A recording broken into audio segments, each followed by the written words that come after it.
You ask Tiger to solve. This deals with linear equations with one unknown.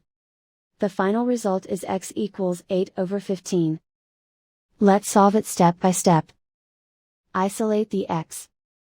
Multiply both sides by inverse fraction 8/5. Group like terms. Multiply the coefficients. Simplify the fraction.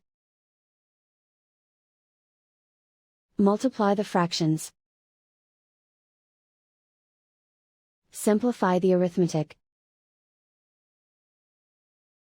And so the final result is x equals 8/15.